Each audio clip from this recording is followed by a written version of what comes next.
ಅದು ಗೊತ್ತಲ್ಲ ಸಂತೋಷದ, ನಿಮಗೆ ಏನು ಗೊತ್ತು ಸಂತೋಷ ಬಗ್ಗೆ? ಸಂತೋಷನ ಬಗ್ಗೆ ಸಂತೋಷ ನನ್ನ ಮಗ, 3ನೇ ಮಗ.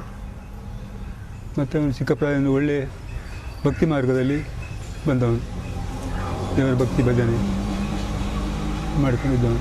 ಮತ್ತು ಅವನಿಗೆ ಕೆಟ್ಟ ಚಾಳಿಗಳು ಯಾವುದೂ ಇರಲಿಲ್ಲ ನನಗೆ ತಿಳಿದ ಮಟ್ಟಿಗೆ. ಮತ್ತು ಇನ್ನು ಇತ್ತೀಚೆಗೆ ಕೆಲವು ವಿಷಯಗಳೆಲ್ಲ ಪತ್ರಿಕೆಗಳು ಬಂದಿದೆಯಲ್ಲ, ಇದು ವಿಷಯ ತಿಳಿದಿದೆಯಲ್ಲ. ಮತ್ತು ಆ ಬಗ್ಗೆ ನಾನು ಪ್ರತಿಕ್ರಿಯೆ ಕೊಡೋದಾದರೆ ಅವನು ಅಂಥ ಕೆಲಸ ಮಾಡುವ ಹುಡುಗ ಅಲ್ಲ.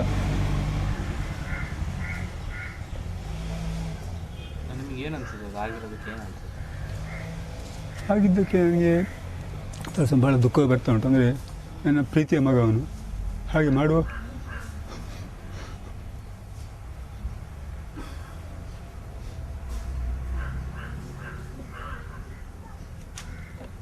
ಹುಡುಗ ಅಲ್ಲ.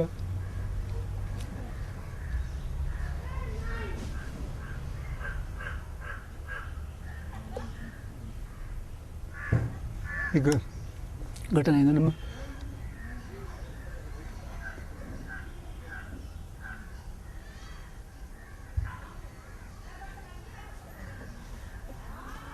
ಕುಟುಂಬಕ್ಕೆ ಮನಸ್ಸಿಗೆ ಆಘಾತ ಆಗಿದೆ. ನಿಮ್ಮ ಜೊತೆ ಎಲ್ಲ ಹೇಗಿರ್ತಿಲ್ಲ? ನಾನು ಸೇವೆ ಮಾಡಿಕೊಂಡಿದ್ದು ಪ್ರೀತಿಯ ಮಗ. ನನ್ನ ತಿಳಿದ ಮಟ್ಟಿಗೆ ಅನಂತ ಕೆಲಸ ಮಾಡುವಲ್ಲ. ನಮ್ಮ ದೇವರು ಸಾಕ್ಷಿಯಾಗಿ ಅನಂತ ಕೆಲಸ ಮಾಡೋದು ಮನಸ್ಸು ಹೇಳ್ತಾ ಉಂಟು. ಮತ್ತೇನು ಯಾವ ರೀತಿ ಮಾಡಿದ್ದಾರೆ ಅಂತ ನನಗೆ ಗೊತ್ತಿಲ್ಲ ಯಾವ ವಿಷಯ. ಅವತ್ತು ಎಲ್ಲಿದ್ದರು? 9ನೇ ತಾರೀಕು. 9ನೇ ತಾರೀಕು ಅವನು ಇಲ್ಲಿ ಬಾಲಾಜಿ ಶಿಬಿರ ಹತ್ತಿರ ಬಸ್ ಹತ್ತಿದ್ದಾನೆ. ಕಟೀಲಿಗೆ ಹೋಗಿ ಬಂದವನು ಧರ್ಮಸ್ಥಳಕ್ಕೆ ಟಿಕೆಟ್ ಮಾಡಿದ್ದಾನೆ ಅಂತ ಅಲ್ಲಿ ಅಣ್ಣಯ್ಯ ಸ್ವಾಮಿ ಅಂತ ಅವ್ರು ಹೇಳಿದ್ದಾರೆ. ಹೀಗೆ ಬಹುಶಃ ಅಲ್ಲಿ ಆ ಸ್ಪಾಟಲ್ಲಿ ಇರಲಿಲ್ಲ ಅವನು ಆ ಘಟನೆ ನಡೆಯುವಾಗ. ಅವನು 9 ತಾರೀಕಿಲ್ಲಿ ಬಸ್ ಹತ್ತಿ ಹೋಗಿದ್ದಾನೆ. 9 ತಾರೀಕು 8:30 ಗಂಟೆಗೆ. ಹೌದು, ಅಲ್ಲಿದ್ದು ಅದೇ ಕಟೀಲಿಗೆ ಹೋಗಿ ಬಂದವನು ಬೇರೆ ಶಿಬಿರಕ್ಕೆ ಹೋಗಿ ಅಂತ. ಅದಕ್ಕೆ ಮುಂಚೆ ಎಲ್ಲ ಎಲ್ಲಿದ್ದರು ಸಂತೋಷ? ಎಲ್ಲ ಓಡಾಡ್ತಾರೆ ಅವರು. ಒಂದೂವರೆ ವರ್ಷ ಇಲ್ಲಿ ಮಾನಸ ಹಾಸ್ಟೆಲಲ್ಲಿ ಇದ್ದ, ಶಿವಮೊಗ್ಗದಲ್ಲಿ. ಅಶೋಕ್ ಹೇಳಿದ ಅವನು ಇರಲಿ ಸ್ವಲ್ಪ ಇಲ್ಲಿ, ಅವನಿಗೆ ಟ್ರೀಟ್ಮೆಂಟ್ ಕೊಡ್ತಿದ್ದೆ. ಅಲ್ಲಿ ಟ್ರೀಟ್ಮೆಂಟ್ ನಡೀತಾ ಇತ್ತು. ಮತ್ತು ಅಲ್ಲಿ ತುಂಬ ಮಂದಿ ಹುಡುಗಿಯರು, ಹೆಂಗಸು, ಮುದುಕರು ಎಲ್ಲ ಮಾನಸಿಕ ರೋಗಿಗಳ ಒಟ್ಟಿಗೆ ಒಳ್ಳೆ ಶಿಸ್ತಿನಿಂದ ಒಳ್ಳೆ ಕ್ರಮ ಅವರಿಗೆಲ್ಲ ಯೋಗ ಕವಾಯತ ಹೇಳಿಕೊಟ್ಕೊಂಡು ಅವರ ಸೇವೆ ಮಾಡಿಕೊಂಡು ಸ್ನಾನ ಮಾಡಿಸೋದು ಮಾಡಿಕೊಂಡಿದ್ದಾರೆ. ಎಲ್ಲಿವರೆಗೆ ಓದಿಸಿದ್ರು? PUC. ಮುಂದಕ್ಕೆ PUCಯಲ್ಲಿ ಸೈನ್ಸ್ನಲ್ಲಿ ಫೇಲ್ ಆದ. ಮುಂದೆ ಎಂಟ್ರೆನ್ಸ್ ಎಕ್ಸಾಮಿನೇಷನ್ ಕೂತ್ಕೊಳ್ಬೇಕು ಮನಸ್ಸಿತ್ತು ಅವನಿಗೆ. ಮಾರ್ಕ್ಸ್ ಎಲ್ಲ ಡಲ್ ಬಂತಲ್ಲ, ಅದೊಂದು ಅವನಿಗೆ ಅಲ್ಲಿ ಮಾನಸಿಕ ಆಘಾತ ಆಯಿತು. ಅಲ್ಲಿವರೆಗೂ ಚೆನ್ನಾಗಿತ್ತು. ಹೌದು. ಫೇಲ್ ಆದಮೇಲೆ ಅವನಿಗೆ ಮನೆಯಿಂದ ಹೊರಗೆ ಹೋಗೋದು ಇಲ್ಲ, ಮನೆಯಲ್ಲಿ ಸ್ಟಡಿ ಮಾಡ್ಕೊಂಡು ಅದಾದಮೇಲೆ PUC ಮನೆಗೆ ಹೋಗೋದಿಲ್ಲ. ಮನೆಯಿಂದ ಇಂಥ ಈ ದೇವಸ್ಥಾನಗಳು ಮಾತ್ರ, ದೇವಾಲಯಗಳು ಹೋಗಿ ಬರುವಂಥ ಒಂದು ಕ್ರಮ ಇತ್ತು ಅವನಿಗೆ. ಕಟೀಲು, ಧರ್ಮಸ್ಥಳ, ಸುಬ್ರಹ್ಮಣ್ಯ, ತೀರ್ಥಕ್ಷೇತ್ರಗಳ ಸಂದರ್ಶನ, ಶೃಂಗೇರಿ. ಅದಕ್ಕೆ ಮೊದಲು ಎಷ್ಟು ದಿನಕ್ಕೆ ಆಗಿತ್ತು ಮನೆಗೆ ಬಂದು? ದೇವಸ್ಥಾನ ಅದಾಗೋದು ಮೊದಲು ಎಷ್ಟು ದಿನ ಆಗಿತ್ತು ಮನೆಗೆ ಬಂದು? ಮನೆಗೆ ಬಂದು ಅಂದರೆ ನಮಗೆ 2 ಮನೆ ಉಂಟು. ಒಂದು ಕಾರ್ಕಳದಲ್ಲಿ, ಅಲ್ಲಿಗೆ ನಾವು ಇಲ್ಲಿ ಬಂದರೆ ಹೆಂಡತಿ ಮಾನಸಿಕ ಜ್ವರ ಆಯಿತು ಅಂತ ಅವನು ತಾಯಿಯನ್ನು ನೋಡ್ಕೊಂಡು ಹೋಗ್ಬೇಕು ಬಂದು ಇಲ್ಲಿ ಬಂದು ಅಂದರೆ ಅವನು ನಿರ್ದಿಷ್ಟವಾದ ಹೇಳಲಿಕ್ಕಾಗಿಲ್ಲ. ಅದು ನನಗೆ ಅದು ಈಗ ಡೇಟ್ ಅಂದರೆ ನನ್ನ ಮೈಂಡ್ ಅಪ್ಸೆಟ್ ಆಗಿದೆ. ಯಾವ ಡೇಟು ಎಂತ ಅನಿವರ್ಸಿ ಅದೇ ನಾನು ಹೇಳಿದಲ್ಲಿ ಮತ್ತು ನಾನು ಯಾವ ಸ್ಟೇಟ್ಮೆಂಟ್ ಕೊಡೋ ಪರಿಸ್ಥಿತಿ ಇಲ್ಲ ಅಂತ ನಿಮ್ಮ ಒತ್ತಾಯಕೊಂಡು ನಾನು ಅವನ ಬಗ್ಗೆ ಏನು ಪ್ರತಿಕ್ರಿಯೆ ಇಲ್ಲ ಅಂತ ಆಗಬೇಕಲ್ಲ. ಒಟ್ಟಾಮೆ ಆ ಸ್ವಾಮಿ ಅಂತ ಬೆಳ್ಕೊಳ್ಳೋ ಅವನು ತಪ್ಪಿತಸ್ಥಾನ ಅಲ್ಲ, ಅವನು ಆ ಪ್ರಮಾದ ಅಂತ ಮಾಡಿ ಸಾಧ್ಯವೇ ಇಲ್ಲ ನನ್ನ ತಿಳಿದ ಮಟ್ಟಿಗೆ.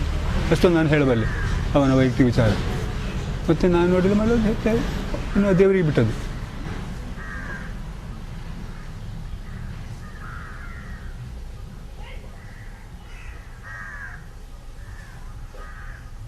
ಲಾಯರ್ ಏನು ಹೇಳ್ತಾರೆ? ನಿಮ್ಮ ಲಾಯರ್ ಹೇಳ್ತಾರೆ ನಾನು ಅವನಿಗೆ ಇದು ಜಾಮೀನು ಬಿಡುಗಡೆ ಮಾಡಿಸಿ ಅಂದರೆ ಮಾನಸಿಕ ಅಲ್ವ ಅವನು.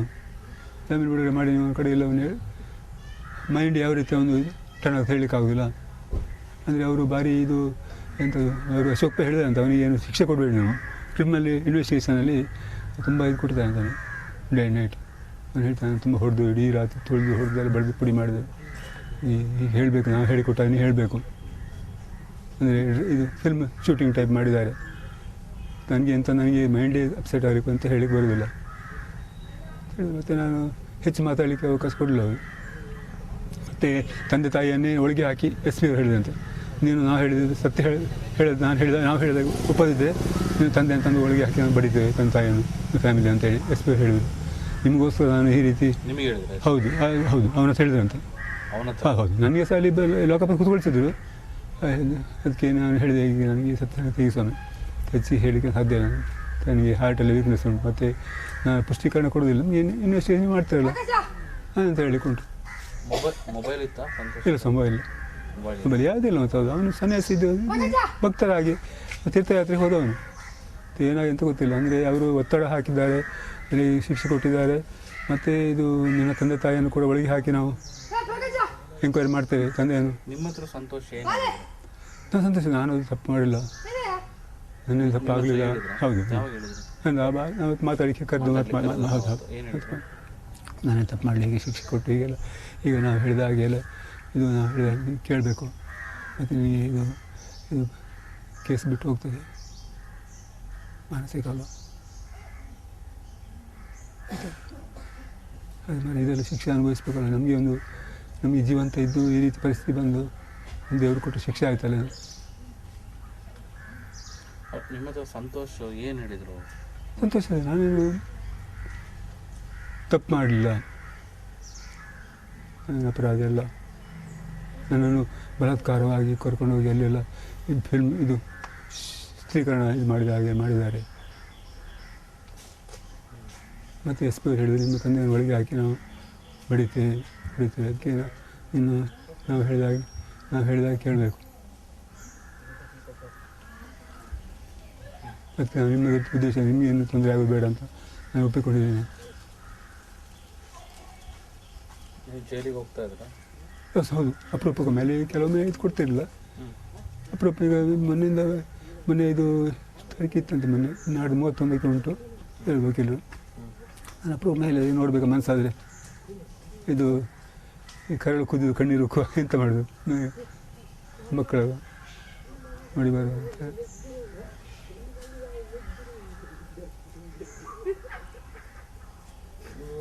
ತಮ್ಮಂದರು ಸಹಾಯ ಮಾಡ್ತಾರಲ್ವ? ತಮ್ಮಂದ್ರೆ ಸಹಾಯ ಅವ್ರ ಮನೇಲಿ ಅವ್ರು ಕೆಲಸ ಮಾಡ್ತಾರೆ, ಅವ್ರು ಇದು ಕಾಂಟ್ರಾಕ್ಟ್ ಮಾಡ್ತಾರೆ, ಸಿವಿಲ್ ಕಾಂಟ್ರಾಕ್ಟು. ಸಹಾಯ ಅದು ಉತ್ಪತ್ತಿ ಏನಿಲ್ಲ ನಮಗೆ, ಬಡವರಾಗಿ ಜೀವನ ಮಾಡೋದು ಅದು ಜೀವನೋಪಾಯದಿಂದ. ಅವರು ಹೋರಾಡೋದಿಲ್ವಾ ತಮ್ಮ ಅಣ್ಣನ ಬಿಡಿಸ್ಲಿಕ್ಕೆ ಅಂದರೆ ಅವರು ಹೇಳ್ತಾರೆ ವಕೀಲರು ಅವ್ರು ಸಹ ಸ್ತಬ್ಧವಾಗಿದ್ದಾರೆ. ಯಾಕೆ ವಕೀಲ ಹೇಳಿದ್ರೆ ನಾವು ಕೇಳಬೇಕಲ್ಲ, ಹೇಳ್ತಾರೆ. ತಮ್ಮಂದ್ರೆ ಹೇಳ್ತಾರೆ ಅವರು ಬಿಡಿಸೋ ಕಡೆಗೆ ಅದೇ ಸಮಸ್ಯೆ. ಅಂದರೆ ಅವರನ್ನು ಕುಡಿ ಹಾಕಿ ಕಾಯಲಿಕ್ಕಾಗಲ್ಲ ಸ್ವಾಮಿ, ಅವನು ಇದ್ಕೊಂಡು ಹೋದ್ರೆ ಕಡೆಗೆ ಒಂದು ವೇಳೆ ಇದು ಜಾಮೀನು ಕೊಟ್ಟವರು ಮೇಲೆ ರಿಸ್ಕ್ ಬರ್ತದಲ್ಲ. ಹೇಳ್ತಾರೆ ನೀವೇ ಕೇಳೋದಿಲ್ಲ ಹೇಳಿದೆ. ಮೊನ್ನೆ ವಕೀಲಿಗೆ ಫೋನ್ ಮಾಡಿ ಕೇಳಿದೆ, ಜಾಮೀನು ತೊಂದರೆ ಇಲ್ಲ, ಬಿಡುಗಡೆ ಮಾಡಿಸ್ಬೋದು. ಅದು ನಿಮಗೆ ಅವನು ಪುನಃ ಪ್ರೊಡ್ಯೂಸ್ ಮಾಡಬೇಕಾದ್ರೆ ಅವನು ಮಾನಸಿಕ ಇದು ಉಂಟಲ್ವ, ಅವನು ಎದ್ಕೊಂಡು ಹೋದ, ಅವನು ಹುಡುಕಬೇಕಾಗ್ತದೆ.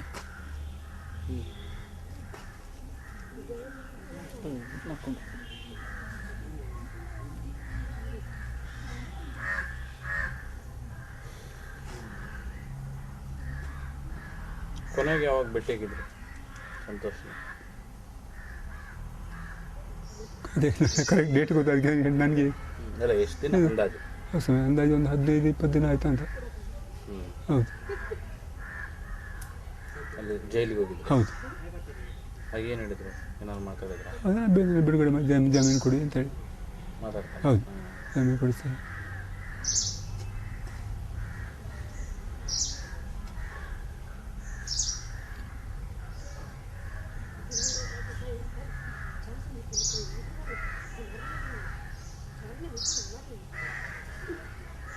ಬೇರೆ ಏನಾದ್ರು ಕೆಲಸಕ್ಕೆಲ್ಲಾದರೂ ಸೇರಿದ್ರ ಸಂತೋಷ?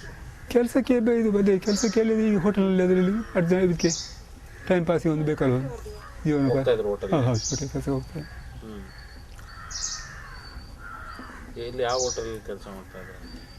ಅದೇ ಅಲ್ಲಿ ಅವನು ಹೇಳೋ ಪ್ರಕಾರ ಒಂದು ಇಲ್ಲಿ ಶೃಂಗೇರಿ ಸ್ವಲ್ಪ ಶೃಂಗೇರಿಯಲ್ಲಿ ಕೆಲಸಕ್ಕಿದ್ದ ಅಂತ, ಅಲ್ಲಿ ಮಾನಸದಲ್ಲಿ ಹೋದ್ಮೇಲೆ ಶೃಂಗೇರಿಯಲ್ಲಿದ್ದ.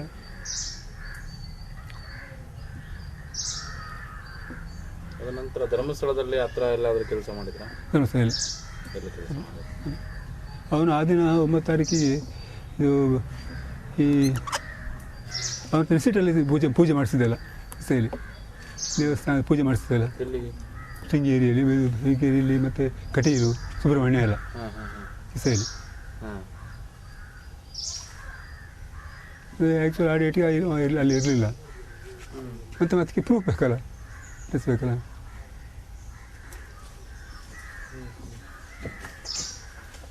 ಅದು ನನಗೆ ಕರೆಕ್ಟ್ ಗೊತ್ತಿಲ್ಲ. 10ಕ್ಕೆ 11ಕ್ಕೆ ನಾನು ಅಲ್ಲಿ ಹೋದ್ದು ಕರೆಕ್ಟ್. ಅವನಿಗೆ ಸಹ ಅಲ್ಲಿ ಅವರು ಇದು ಮಾಡುವಾಗ ಅವನಿಗೆ ಸಪ್ರೇಟ್ ಅದು ಅಪ್ಸೆಟ್ ಆಗಿದೆ ಹೇಳುವಾಗ ಡೇಟೆಲ್ಲ. ಅದೇ ಮೆಮೊರಿ ಪವರ್ ಕಡಿಮೆ ಇರಲಿಕ್ಕೆ ಹೋಗಿ ಅಪ್ಸೆಟ್ ಮೈಂಡ್ ಹಾಗೆ. ನನಗೆ ಸಂಗೀಗ ಇದಾಯ್ತಲ್ಲ, ನನಗೆ ಇದು ನಿನ್ನೆ ಮನೆ ಇವತ್ತು ನೆನಪುಳಿದಿಲ್ಲ.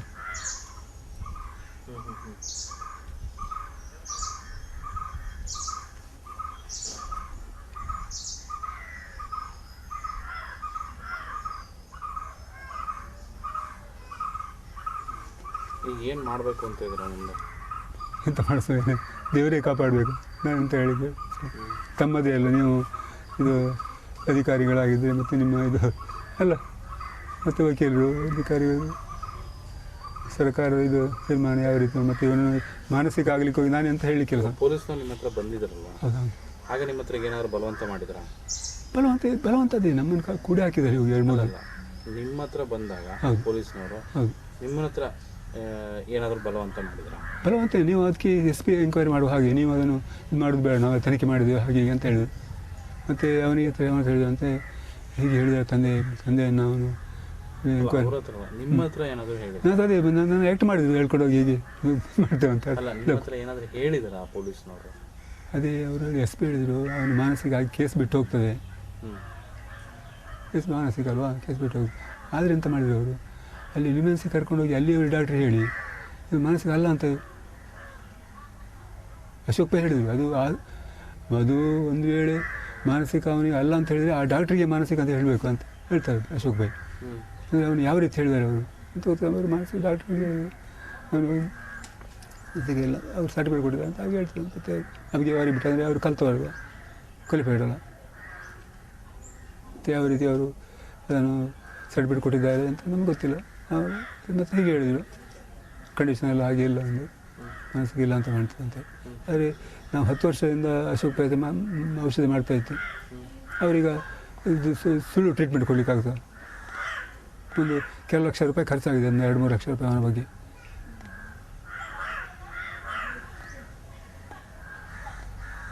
ಔಷಧಿಗೋಸ್ಕರ ಅಲ್ಲಿ ವರ್ಷಗಟ್ಟಲೆ ಹಾಸ್ಟೆಲ್ ನಿಂತು ಅಡ್ಮಿಟ್ ಮಾಡಿ ಹೇಳಿ ಹೀಗೆ ಅಂತ ಸಮಯ ಹೀಗೆ ಹೇಳ್ತಾರೆ ನಿರ್ವಹಿಸಿದವರು. ಮತ್ತು ನೋಡು ಅವರು ಹೇಳಿದ್ರು, ಅಶೋಕ್ ಪೈ ಹೇಳಿದ್ರು, ನೀವು ಅವರು ಮತ್ತೆ ಇಲ್ಲಿ ಕೋರ್ಟಿಂದ ಇದು ಮಾಡಲಿ ಆರ್ಡರ್ ಮಾಡಲಿ, ನಾನು ಬರ್ತೇನೆ ಕೋರ್ಟಿಗೆ ಹೇಳಲಿಕ್ಕೆ. ಈಗ ಅಲ್ಲದೆ ಅಷ್ಟು ಕ್ವಾಲಿಫೈಡ್ ಡಾಕ್ಟರ್ ಅವರು ಔಷಧಿ ಕೊಟ್ಟಿದ್ದಾರೆ ಅಷ್ಟು ವರ್ಷ, ಸುಳ್ಳಾಗ್ತದೋ? ರೋಗ ಇಲ್ಲದೆ ರೋಗಿ ಅಂತ ಔಷಧಿ ಕೊಡಲಿಕ್ಕೆ ಆಗ್ತದೆ ಹಾಗೆ ಹೇಳಿದರು. ಫೋನ್ ಮಾಡಬೇಕಾಗಿ ಸಮಯ ಈಗ ನಾವು ಬರೀ ಪರಿಸ್ಥಿತಿ ಇಲ್ಲ, ನೀವು ನೆಕ್ಸ್ಟ್ ಇದಕ್ಕೆ ಅವರು ಫೋನ್ ಮಾಡಿ ಹೇಳಲಿ ಅಥವಾ ನೋಟ್ಸ್ ಮಾಡಲಿ, ನಾನು ಬಂದು ಕೋರ್ಟಿಗೆ ಬಂದು ಹೇಳ್ತೇನೆ.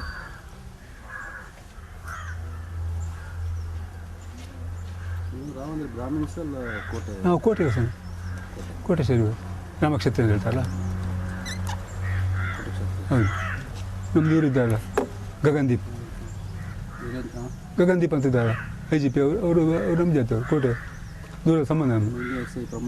ಪ್ರಮೋದ್ ಹೌದು, ಅವ್ರಿಗೆ ಪ್ರಮೋಷನ್ ಆಗಿ ಹೋಗ್ತಾರೆ. ಹೌದು, ಕ್ರೈಮಿಗೆ ಹೌದು ದೂರದಲ್ಲಿ ಅವ್ರಿಗೆ ಇಲ್ಲಿ ಸಂಬಂಧಿಕ ಮೇಲೆ ನೀರಲ್ಲಿ ಉಂಟು. ಇಲ್ಲ ಸುಮ್ಮನೆ ಇಲ್ಲ ಹೇಳಿ ಮಾತಾಡಿ ಅಂತ ನಾವು ಅಂದರೆ ಮೊನ್ನೆ ಆತನೇ ಇರುವಾಗ ಮತ್ತೆ ನಮಗೆ ಇದು ಹೆಗ್ಡೆಯವರು ಅಂತ ಹೇಳಲಿಕ್ಕೆ ಉಂಟು. ಅವರೇ ಕೊಡ್ಬೇಕು, ನ್ಯಾಯ ಸತ್ಯ ಧರ್ಮ ಕಾಪಾಡುವಲ್ಲ. ಅಲ್ಲಿಂದ ಸಂತೋಷ್ ಅಲ್ಲಿಂದ ಮಾನಸಕ್ಕೆ ಯಾವಾಗ ಅಡ್ಮಿಟ್ ಮಾಡಿದ್ದು, ಎಷ್ಟು ವರ್ಷ ಇತ್ತು ಅಲ್ಲಿ? ಅದೆಲ್ಲ SP ಎಲ್ಲ ಫೈಲ್ ತಗೊಂಡು ಬಂದ ಅಲ್ಲಿನ ಶಿವಮೊಗ್ಗ ಹೋಗಿ ಅಡ್ಮಿಟ್ ಮಾಡಿದ್ದೀವೇನು? ಹೌದು, ಅಡ್ಮಿಟ್ ಮಾಡಿದ ತಮ್ಮ ಮಗ, ದೊಡ್ಡ ಹಿರಿಯ ಮಗ. ಅವರಿದ್ದಾರೆ ಹಿರಿಯ ಮಗ ಅಲ್ಲಿ ಪೆರಡೂರು. ಅದೇ ನೀವು ನೀವು ನೋಟ್ಸ್ ಮಾಡಿದೆ ಅಲ್ಲಿಗೆ ಇಲ್ಲಿಗೆ ಬೆಂಗಳೂರಿಗೆ ಹಾಸ್ಪಿಟಲ್ ಬರಬೇಕಂತ. ಡಾಕ್ಟ್ರಲ್ಲಿ ಭೇಟಿ ಮಾಡಿ ಕೇಳಿದ್ರು ಈಗ ಮತ್ತು ಈಗ ಫೈಲೆಲ್ಲ ತಂದಿದ್ದಾರೆ ಅವರು. ಮತ್ತು ನಮಗೆ ಡಿಟೇಲ್ ಡೇಟ್ ಎಲ್ಲ ಮತ್ತು ರೆಕಾರ್ಡ್ ಇಲ್ಲ ಈಗ, ಅದು ಅಲ್ಲಿಯೇ ಉಂಟು ಫೈಲೆಲ್ಲ. ಅಂದರೆ ಆ ಟೈಮಲ್ಲಿ ಅಸ್ವಸ್ಥತೆ ಎಂತ ಮಾಡ್ತಿದ್ದೆ ಸಂತೋಷ? ಯಾವ ಟೈಪ್ ನಮ್ಮ ಬಿಹೇವಿಯರ್, ಅವನ ವರ್ತನೆ ಏನಿಲ್ಲ, ಯಾರಿಗೂ ಉಪದ್ರ ಇಲ್ಲ, ಫುಡ್ ತಗೊಳ್ತಿರಲಿಲ್ಲ. ಮತ್ತು ಇದೆಲ್ಲ ಗಡ್ಡೆಯಲ್ಲಿ ಬಿಟ್ಕೊಂಡು ಇದೆಲ್ಲ ಜಪ ತಪ ದೇವರಲ್ಲಿ ಆಧ್ಯಾತ್ಮಿಕ ವಿಚಾರ, ಬೇರೆ ಅಂತ ವಿಚಾರ ಬೇಕಂತ ಜಪ ನಿರಂತರ ಎಷ್ಟಂತ ಇಲ್ಲ. ಸಂಜೆ ಹೊತ್ತಿಗೆ ಸ್ನಾನ ಮಾಡಿ ಕೂತ್ಕೊಂಡ್ರೆ ಮತ್ತೆ 2-3 ಗಂಟೆ ಸಹ ಜಪ ಮಾಡ್ತೀವಿ. ಬೇರೆ ಹುಡುಗಿಯರ ಹುಟ್ಟು ಇಲ್ಲ, ಚಿಕನ್ ನನಗೆ ತಿಳಿದ ಮಟ್ಟಿಗೆ ಸಹ ನನಗೆ ಸಹ ನಾನು ಏಕಪತ್ನಿ ವ್ರತಸ್ಥ. ನನಗೆ ನಾನು ಚಿಕ್ಕಪ್ಪನ ಇಷ್ಟವರೆಗೆ ನನ್ನ ಹೆಂಡತಿ ಒಬ್ಬಳೆ, ನಾನು ಯಾರ ಹುಡುಗಿಯರು ಮೈ ಮುಟ್ಟಲಿಲ್ಲ. ನಂಬೋದು ಯಾರು ಕೇಳಿದ್ರು, ನಂಬೋದು ಹೇಳಿದ್ರು ಅಂದರೆ ನಮ್ಮದು ವ್ರತ. ನಾವು ಇಲ್ಲ ಮತ್ತೆ ಹೇಳಲಿಕ್ಕೆ ಮಾನಸಿಕ ಸಮ ಅಂದರೆ ಅಂಥ ಅವಕಾಶ ನನಗೆ ಗೊತ್ತಿಲ್ಲದ ಮಟ್ಟಿಗೆ ಸ್ವಲ್ಪ ಸಮಯ ಇತ್ತು. ಅಂದರೆ ಈ ಫೀಸ್ ಫೇಲ್ ಆದಲ್ಲ, ಮತ್ತೆ ಸರಿಯಾ. ಮತ್ತು ಇದು ಆಧ್ಯಾತ್ಮಿಕ ಹೋಗಿ ದೇವರ ಪೂಜೆ ಪುರಸ್ಕಾರ ಶುದ್ಧ ಇರಬೇಕಲ್ವ, ಯಾವ್ದು ತಗೊಳ್ತಾರೆ. ಇಲ್ಲ ಅದ್ರ ಮೇಲೆ ಈಗ ಇತ್ತೀಚೆಗೆ ಗೊತ್ತಿಲ್ಲ, ಆ ಟೈಮಲ್ಲಿ ಈಗ ಜಪದ ಕೂತ್ಕೊಳ್ಳೋ ಉಂಟು. ನಾವೀಗ ನಮ್ಮ ಮನೆಯಲ್ಲಿ ನಾನ್ ವೆಜ್ ಮಾಡೋದಿಲ್ಲ. ನಾವು ದೇವಿ ಆರಾಧನೆ ಈಗ ಮೊನ್ನೆ ಇದಕ್ಕೆ ದುರ್ಗಾಷ್ಟಮಿಗೆ ದುರ್ಗಾ ನಮಸ್ಕಾರ ಮಾಡಿಸಿ ಮನೆಯಲ್ಲಿ. ಹಾಗಾಗಿ ಅಲ್ಲಿ ದೇವರ ನಾಗನ ಸಾನ್ನಿಧ್ಯ ಉಂಟಂತ ಮನೆ ನಾವು ಬಡವರು ಅಡುಕು ಮನೆ ಅದಕ್ಕೂ ನಾವು ಈಗ ಪ್ಯೂರ್ ವೆಜಿಟೇರಿಯನ್ ಇದು ಮಾಡೋದು ಮನೆಯಲ್ಲಿ. ಕಾಲೇಜ್ ಬಿಟ್ಟ ಟೈಮಿಂದ ಅದೆಲ್ಲ ಎಲ್ಲಿ ಸಿಗ್ತಾ ಇತ್ತು ಇವರಿಗೆ? ಕಾಲೇಜ್ ಬಿಟ್ಟ ಟೈಮ್ ಕಾಲೇಜ್ ಸ್ಟೂಡೆಂಟ್ಸ್ ಇರ್ಬೋದು, ಫ್ರೆಂಡ್ಸ್ ಎಲ್ಲ ಅದು ತಗೊಳ್ತಿರಲಿಲ್ಲ ನೀವು. ಭಾರಿ ಶಿಸ್ತಿ ನಾವು. ಮತ್ತು ಹೊರಗಿನ ಇದನ್ನು ನಾವು ಹೇಳಲಿಕ್ಕಾಗೋದಿಲ್ಲ ಯಾವ ರೀತಿ ಅಂತ. ನನ್ನ ತಿಳಿದ ಮಟ್ಟಿಗೆ ಅವನು ಅಲ್ಲ, ನನ್ನ ಮಗ ಅಂತಲ್ಲ, ಧರ್ಮಸ್ಥಳದಲ್ಲಿ ಗುಡಿಸಲು ಮಾಡಿಕೊಂಡಿದ್ದ ಅಂತ ಸುಳ್ಳು ಕ್ರಿಯೇಟ್ ಮಾಡಿದ್ದಾರೆ. ಗುಡಿಸಲು ಮಾಡಿಕೊಂಡು ಪೊಲೀಸರು ಅಲ್ಲಿ ತಿರುಗಾಡು ರಸ್ತೆ ಬದಿಯಲ್ಲಿ ಡೇರೆ ಹಾಕಿ ಹೋಗ್ಕೊಂಡ್ರೆ ಎಲ್ಲ ಎಬ್ಬಿಸ್ತಾರೆ, ಒಕ್ಕಲೆಬ್ಬಿಸ್ತಾರೆ. ಈಗ ಅಲ್ಲಿ ಇವರು ಇದು ಡೇರೆ ನಿರ್ಮಾಣ ಮಾಡಿದ್ದಂತೆ ಕೃತಕವಾಗಿ ಫಿಲ್ಮ್ ಶೂಟಿಂಗ್ ಆಗಿ ಅವರು ಹೇಳ್ತಾರಲ್ಲ, ಪೇರೆಂಟ್ಸ್ ಎಲ್ಲ ಅಲ್ಲಿ ಅವರು ಹೇಳ್ತಾರೆ. ಅಲ್ಲಿ ಮತ್ತು ಹುಡುಗಿ ಚಡ್ಡಿ ಕೊಂಡೋಗಿ ಅಲ್ಲಿ ಇವರಿಗೆ ಕೊಟ್ಟು ಅಲ್ಲಿ ತೆಗೆದುಕೊಡ್ಲಿಕ್ಕೆ ಹೇಳಿ ಅವರೇ ಹೇಳ್ತಾರೆ. ಅಲ್ಲಿ ನೀವು ಜೈಲಿಗೆ ಭೇಟಿ ಮಾಡಿದಾಗ ಸಂತೋಷ ಏನು ಹೇಳ್ತಾರೆ? ಎಂತ ಹೇಳು ಸ್ವಾಮಿ, ಅವನು ಎಂತ ಅಲ್ಲಿ ಮಾತಾಡಿ ಅವಕಾಶ ಕೊಡೋದಿಲ್ಲ. ಅಲ್ಲಿ ಬೇಡ ಇಲ್ಲಿ ಮಾತಾಡೋದು, ನೀವು ಇದು ಇದಕ್ಕೆ ಕೋರ್ಟಿಗೆ ಬಂದಾಗ ಬನ್ನಿ, ಒಂದು ಜಾಮೀನು ಬಿಡುಗಡೆ ಮಾಡುವ ಪ್ರಯತ್ನ ಮಾಡಿ, ದೇವ್ರ ಪೂಜೆಯಲ್ಲಿ ಮಾಡಿಕೊಂಡಿರಿ ಅಂತೇಳಿ. ವಕೀಲರು ಯಾಕೆ ಬೇಡ ಅಂತ ಹೇಳಿ? ವಕೀಲ ಅಂದರೆ ಇವನಿಗೆ ಮಾನಸಿಕ ಉಂಟಲ್ವಾ, ನೀವು ಜಾಮೀನು ಕೊಟ್ಟು ಕಡೆಗೆ ಅವನ ಅಟೆಂಡ್ ಆಗದೆ ಕೋರ್ಟ್ ನೋಟಿಸ್ ಆದಾಗ ನಿಮ್ಮನ್ನೇ ಜಾಮೀನ್ದಾರನ್ನೇ ಇದು ಹೇಳ್ಕೊಳ್ತಾರೆ ಅವರು, ನೀವು ಇದರಲ್ಲಿ ಕೂತ್ಕೊಳ್ಬೇಕಾಗ್ತದೆ. ಅಂದರೆ ನಮ್ಮದು ವಿಜಯಕುಮಾರ್ ವಕೀಲರು, ಅವರು ವಿಜಯಕುಮಾರ್ ಹೌದು ಜೈನ್. ಅವ್ರ ಮನೇಲಿ ಹೋಗಿದ್ದಾರೆ ಪ್ರತಿಭಟನೆ ಕೆಲವು ಹೇಳಬೇಕು ರಿಲೇಷನ್ ಆಗ್ತದಲ್ಲಿ. ಹಾಗಂತ ಹೊರಟಾರೆ ಅಂದರೆ ಅವರು ನ್ಯಾಯಾಧಿಕಾರಿಗಳು. ಅವರು ದುಡ್ಡು ಅವ್ರು ಕೊಡ್ತಿದ್ದಾರೆ ಅವರಿಗೆ, ಕೋರ್ಟ್ ಫೀಸಲ್ಲಿ ನೀವು ಕೊಡೋದು ಅವ್ರು ಕೊಡ್ತಾರೆ ಅಲ್ಲ, ನಾವು ಕೊಟ್ಟರು. ಹೌದು, ನಾನು ಕೊಡಿ. ಈಗ ಒಂದು 50,000 ರೂಪಾಯಿ ಕೊಡಬೇಕಂತ ಹೇಳಿದ್ದಾರೆ. 30,000 ರೂಪಾಯಿ ಕೊಟ್ಟಿದ್ದೇನೆ ಅವರಿಗೆ. ಜಾಮೀನು ಮಾಡಿ ಅವನಿಗೆ ಔಷಧಿ ಉಪಚಾರ ಮಾಡ್ತೇವೆ ನಾವು. ಕಡೆಗೆ ಇನ್ನಲ್ಲಿ ಅಪ್ಸೆಟ್ ಆದ ಕಡೆಗೆಲ್ಲ ಅವರಲ್ಲಿ ಇದು ಕೊಟ್ಟರೆ ಅಂಥದ್ದು ಅದು ಕನೆಗೆ ಇದು ಕೊಡ್ತಾರಲ್ಲ, ಶಾಕ್ ಟ್ರೀಟ್ಮೆಂಟ್ ಕೊಡಿ ಅದು ಹೇಳ್ತಾರೆ ಅಲ್ಲಿ ಭಟ್ನವರು. ಶಾಕ್ ಟ್ರೀಟ್ಮೆಂಟ್ ಕೊಟ್ಟು ಮತ್ತೆ ಅದೊಂದು ಇದು ಮಂಪರು ಪರೀಕ್ಷೆ ಮಾಡ್ತಾರೆ. ಅದು ಕಡೆಗೆ ಅವನು ಹುಡುಗನೇ ಹೋದ ಅಂತ ಲೆಕ್ಕ. ಅವನಿಗೆ ಇದು ಉಂಟಲ್ಲ ಮಾನಸಿಕ, ಮಗ ಬೇಡುವ ಬಿಡಿಸಿ ಕೊಡಲಿ, ಅರ್ಜಿ ಒಂದು ಕೊಡಿ ಮ್ಯಾಜಿಸ್ಟ್ರೇಟಿಗೆ, ನನಗೆ ಮಾನಸಿಕ ಉಂಟು, ಔಷಧ ಉಪಚಾರ ಬೇಕು. ಕಡೆಗೆ ನಾವು ಇಷ್ಟ ಅಲ್ಲ, ಒಂದು ಆಸೆ ಇರ್ತದೆ ಮಕ್ಕಳಿಗೆ, ಅವರವ್ರ ಮಕ್ಕಳಿಗೆ ಅಲ್ಲ, ಅವ್ರವ್ರಿಗೆ ಗೊತ್ತದು ಕಷ್ಟ ಇಲ್ಲ ಬಂದವರಿಗೆ ಹೀಗೆ ಉಂಟು, ಅರ್ಜಿ ಕೊಡಿ. ಅವರು ಉದ್ದೇಶಪೂರ್ವಕವಾಗಿ ಅವನ ಒಳಗಿರ್ಲಿಕ್ಕೆ ಅಂದರೆ ಹೊರಗೆ ಬರಬಾರ್ದು ಅಂತ ಹೇಳೋ ರೀತಿಯಲ್ಲಿ ಮಾಡ್ತಾ ಇದ್ದಾರೆ, ನಿಮ್ಗೆ ಅನಿಸ್ತದೆ? ಹಾಗೆ ಅನಿಸ್ತದೆ. ಅಂದರೆ ಅವನಿಗೆ ನಮಗೆ ನೋಡಿ ಪಬ್ಲಿಕ್ ಅವನಿಗೆ ಇದು ಭೇಟಿ ಆದ ಅವನು ಧೈರ್ಯ ಬರ್ತದೆ ನೈಸ್ ಸಂಗತಿ ಹೇಳಲಿಕ್ಕೂ. ಈಗ 10 ಜನ ಒಟ್ಟಾಗಿ ಅವನು ಇನ್ನೂ ಇದು ನಾವು ಮಾಡ್ತೇವೆ ಅಂತ ಹೇಳುವಾಗ ಅವನಿಗೆ ಭಯ ಅಲ್ವಾ. ಒಂದು ಜೀವ ಇರೋ ತನಗೊಂದು ಆತ್ಮದಲ್ಲಿ ಆಸೆ ಇರ್ತದೆ ಅವನಿಗೆ. ಹಾಗೆ ನನಗೆ ಹಾಗೆ ಅನಿಸ್ತದೆ ಈಗ ನೀವು ಹೇಳಿದಾಗೆ. ಅಂದರೆ ಅವನು ಪಬ್ಲಿಕ್ ಮಾಡಿದ್ರೆ ಸ್ವಲ್ಪ ಅವನಿಗೆ ಒಂದು ಧೈರ್ಯ ಬರ್ತದೆ. ಈಗ ಅವಲ್ಲಿ ಜೈಲಿನಲ್ಲಿರುವಾಗ ಅವ್ರು ಹೇಳಿದಾಗ ಕೇಳಬೇಕು. ಈಗ ವಕೀಲರನ್ನು ಯಾರು ನೇಮಕ ಮಾಡಿ ನೀವು ಮಾಡಿದ್ದು ಯಾರು ಮಾಡಿದ್ದೀವಿ? ವಕೀಲ ನಾವು ಸ್ವಲ್ಪ ನಮ್ಮದು ಅಂದರೆ ಅವರು ಇದು ಪರಿಚಯ ಇದ್ದವರು ವಿಜಯ್ ಕುಮಾರ್. ನಾವು ಇದು ಹಿನ್ನೆಲೆ ತಿಳ್ಕೊಳ್ಳಿ, ನಾವು ಅಷ್ಟು ಮೈಂಡ್ ಖರ್ಚು ಮಾಡಲಿಲ್ಲ ನಾವು. ಅಲ್ಲ ಮತ್ತೆ ರಿಲೇಷನ್ ಅಂತ ಹೇಳುವಾಗ ನಿಮಗೆ ಈಗಿನ ಪರಿಸ್ಥಿತಿ ಹೇಗೆ ಅನಿಸ್ತದೆ? ಹೌದು ಇಷ್ಟು ಅವರು ವಿರುದ್ಧ ರಿಲೇಷನ್ ಅಲ್ವಾ? ಹೌದೌದು. ಈಗ ನಿಮಗೆ ಅವರದ್ದೇ ಆಗುವಂತ ಆಗ್ತದೆ ಇದನ್ನು ಬಿಡಿಸುವ ಈಗ ಸಂದಿಗ್ಧ ಆಗಿದೆ ಸರ್.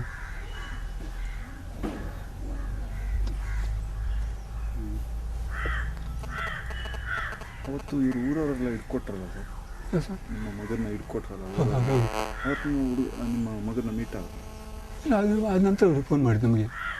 ಹೌದು, ಇಲ್ಲಿ ಪ್ರಮೋದ್ ಕರ್ಕೊಂಡು ನಮ್ಮನ್ನು ಮನೆಗೆ ಬಂದು ಹೀಗೆ ಆಗಿದೆ. ಅಂದರೆ ಅವನು ಎಲ್ಲಿ ಬರ್ತಿದ್ದ, ಅವನು ಬೇರೆ ಯಾವುದಕ್ಕೆ ಹೋಗುವವನಲ್ಲ ಉಪದ್ರವಗೊಳ್ಳಿಕ್ಕೆ. ಅವನು ಯಾರಿಗೂ ಉಪದ್ರ ಕೊಡುವವನಲ್ಲ. ಅವನು ದಾರಿ ಆಯಿತು ಅವನು ಈ ಸನ್ಯಾಸಿಗಳಾಗಿ ಅವ್ರು ಹೊಟ್ಟೆ ಪಾಡು ಮಾಡ್ಕೊಂಡು ತೀರ್ಥಯಾತ್ರೆ ಮಾಡ್ಕೊಂಡು ಮನೆ ಬರ್ತಿದ್ದ. ಈಗ ರೀ ನಾವೀಗ ಏನಾದರೂ ಉಪದ್ರ ಕೊಟ್ಟರೆ ಒಂದು ಅವರು ಪ್ರತಿಕ್ರಿಯೆ ಕೊಡೋದು. ನೀವು ಅಲ್ಲಿ ಮನೆ ಇರುವಾಗ ಬರ್ತಿದ್ದ ಅಂತ ಹೇಳಿ ಒಂದು 5-6 ತಿಂಗಳ ಮುಂದೆ ಇದ್ದ ಅಂತ ಹೇಳಿ ಯಾವ ಸಮಯ? ನಿಮ್ಮ ಉಡುಪಿ ಮನೆಯಲ್ಲಿ ಹೌದು ಬರ್ತಾ ಇದ್ದಂತ? ಹೌದು ಬರ್ತಾ ಇದ್ದ. ಒಂದು ಕೆಲವು ದಿನ ಬದಲು ಬಂದು ತಾಯಿ ಹತ್ರ ನಿರ್ದೋಸೆ ಚಾ ಕೊಟ್ಟು ಹೋಗಿದೆ ಅಂತ ಹೇಳ್ತಾನೆ. ಅಂದರೆ ಅವನಿಗೆ ಮಾನಸಿಕ ಸ್ಥಿತಿ ಕುತ್ಕೊಳಿಕ್ಕೆ ಆಗೋದಿಲ್ಲ. ಅದು ಯಾರು ಉಪದ್ರ ಇಲ್ಲ, ಅವನ ಸ್ವಂತ ಯಾರ ಮೇಲೆ ಹೋಗ್ತಾ ಇದ್ದಾನೆ. ಈಗ ತಲೆ ಬಿಸಿಯವರು ಹೋಗ್ತಾರೆ ಹಾಗೆ ಹೇಳಿದ ಮಟ್ಟಿಗೆ, ನಾನು ತಿಳಿದ ಮಟ್ಟಿಗೆ. ಒಟ್ಟಾಗಿ ನಿಮಗೆ ಎಂತ ಅನಿಸ್ತದೆ ಈ ಒಂದು ಇಡೀ ಪ್ರಕರಣದಲ್ಲಿ? ಈಗೆಲ್ಲ ಜೋರಾಗ್ತಾ ಉಂಟು ಸಿಬಿಐಗೆ ಹೋಗುವಂಥದ್ದು, ನಿಮಗೇನು ಅನಿಸ್ತದೆ? ಎಂತ ಹೇಳಿ ಅಂತ ನಿಮಗೆ ನ್ಯಾಯ ಸಿಗುವುದು ಅಂತ ಅನಿಸ್ತದೆ? ಅವ್ನು ಮಾಡಿರ್ಬೋದು ಅಂತ ಅನಿಸ್ತದೆ, ಮಾಡಿರ್ಬೋದು ಅಂತ ಅನಿಸ್ತದೆ? ನನ್ನ ಮಸ ಅವನು ಅಂಥ ಕೆಲಸ ಮಾಡಿರಲಿಕ್ಕಿಲ್ಲ. ಅವನು ಮಾನಸಿಕ ಅಸ್ಥಿರತೆಯಿಂದ ಆ ರೀತಿ ಅವನು ಹೇಳಿಕ್ಕೆ ಒಪ್ಪಿಕೊಂಡಿರಲಿ ಸಾಕು. ಬಲಾತ್ಕಾರ ಒಪ್ಪಿಸಬಹುದು? ಹೌದು, ಹಾಗೆ ಮಾಡಿದ್ರೆ ಸಾಕು ಅಂತ ಹಾಗೆ ನನಗೆ ಅನಿಸ್ತದೆ. ಹಾಗೆ ಮೊಬೈಲಲ್ಲಿ ಯೂಸ್ ಮಾಡ್ತಿದ್ದ? ಇಲ್ಲ, ಮೊಬೈಲ್ ಇಲ್ಲ ಅಂತ. ಮೊಬೈಲ್ ಅಂತ ನಾನು ಕಾಡು ಉಂಡಾಡಿಗಳು ಇದು ಕಾಡಾಡಿದ ಸನ್ಯಾಸಿಗಳಾಗಿ ಯಾವುದು ಅವನು ಎಂತ ಬೇಕಂತ ಇಲ್ಲ. ಏನಿದ್ರು ಯಾರು ಹಣ ಇದ್ದರೆ ಕೈಯಲ್ಲಿ ಭಿಕ್ಷುಕರೆಲ್ಲ ಹಸಿವೆ ಆಗ್ತದೆ, ಊಟ ತಂದು ಕೊಡು ಹೋಟ್ಲಿಂದ. ಇದು PUC ಮಾತ್ರ ಅಲ್ಲ, ಬೇರೆ ಏನೋ ಟೆಕ್ನಿಕಲ್? PUC ಡಿಪ್ಲೊಮಾ 1 ವರ್ಷ ಹೋಗಿದ್ದಾನೆ, ITI 1 ವರ್ಷ ಹೋಗಿದ್ದಾನೆ. ಅದೇ ಮಾನಸಿಕ ಇದಿರ್ಲಿಕ್ಕೆ ಹೋಗಿ ಕಂಪ್ಲೀಟ್ ಮಾಡಲಿಕ್ಕೆ ಆಗಲ್ಲ. ಇಲ್ಲಿ ಸ್ವಾಮೀಜಿಗಳು ಯಾವ ಸ್ವಾಮೀಜಿ ಕೊಡ್ತಿದ್ದ? ಇಲ್ಲಿ ಸ್ವಾಮಿ ಇದು 9ನೇ ತಾರೀಕು ಇದ್ದಂತ ಅಯ್ಯಪ್ಪ ಸ್ವಾಮೀಜಿ. ಹೌದೌದು, ಅಲ್ಲಿ ಬಾಲಕೃಷ್ಣ ಸ್ವಾಮಿ ಅಂತ ಅವರು ಕೋರ್ಟ್ಲಿ ಇದ್ದವರು, ರಿಟೈರ್ಡ್ ಅವರು. ಅವರೊಟ್ಟಿಗೆ ಹೌದು ಘಟನೆ ಹೌದು. ಅಂದರೆ ಈಗ ಇಂಥದ್ದಕ್ಕೆಲ್ಲ ಯಾರು ಸಪೋರ್ಟ್ ಮಾಡೋದಿಲ್ಲ. ಅವರು ಹೋದರೆ ಅವರು ಕ್ಲಿಯರಾಗಿ ಹೇಳಿಲ್ಲಂತೆ, ಆ್ಯಂಟಿ ಹೇಳಿದಂತೆ. ಸತ್ಯ ಸಂಗತಿ ಯಾರು ಮುಚ್ಚಿರ್ತಾರೆ. ಯಾಕಂದರೆ ನಾಳೆ ಕೋರ್ಟಿಗೆ ಹೋಗಬೇಕಾಗ್ತದೆ, ವಿಟ್ನೆಸ್ಸಲ್ಲಿ ಹೇಳಬೇಕಲ್ಲ. ಯಾರು ಒಪ್ಪಲಿಕ್ಕೆ ತಯಾರಿಲ್ಲ. ಈಗ ದೇವರೇ ನಮಗೆ ಗತಿ ಹೊರತು ಯಾರು ಸಹಾಯ ಮಾಡೋದಿಲ್ಲ ಅಂತ ಕಾಣ್ತಾರೆ. ಸಹಾಯಕ ಪರಿಸ್ಥಿತಿ.